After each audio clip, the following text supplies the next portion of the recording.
Hey, my name is Jim Gurman. Today I'm going to be giving a review of the Festool ETS 150/5 EQ Random Orbital Sander.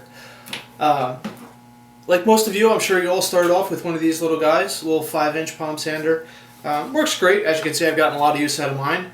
But the time comes when you get fed up with sanding and you want something to go faster. So at that point, I upgraded from a 5-inch one to the 6-inch Festool one.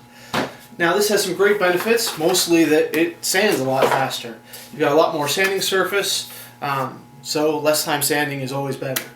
Festool calls theirs the ETS 150 being the metrical equivalent of 6 inches, give or take, and the /5 is the stroke of the sander as it moves. They also make a /3 for more fine finish work. With the Festool you get this nice handy sustainer here that the sander fits in. You get one of these little paper bags to catch some sawdust, which I don't think most people use. And you get a handful of random different types of sandpaper. Most people hook this up to a dust vac. The Festool makes a great one. I don't have one of those. I use just a generic shop vac, which was about 50 bucks. No big deal. It's pretty noisy, but it works great. Slides right on here. You also get a very long cord that plugs in right here. I find that to be tremendously useful. There's nothing worse than getting to the end of your project and realizing that your extension cord is not long enough. So having a great long extension cord is very nice.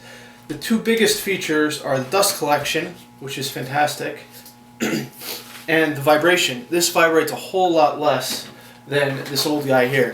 Even though it's significantly bigger, it's a lot less straining to use.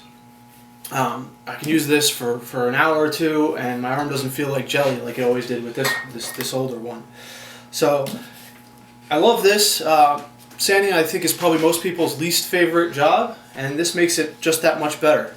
Festool makes a bunch of different abrasives for all types of different surfaces.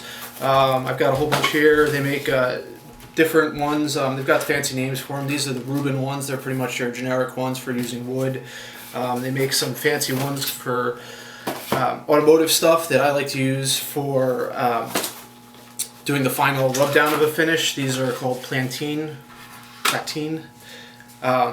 This is a 2000 grit, so it's really fine, and it's got a little bit of a foam backer to help make sure you don't hit any high spots too much.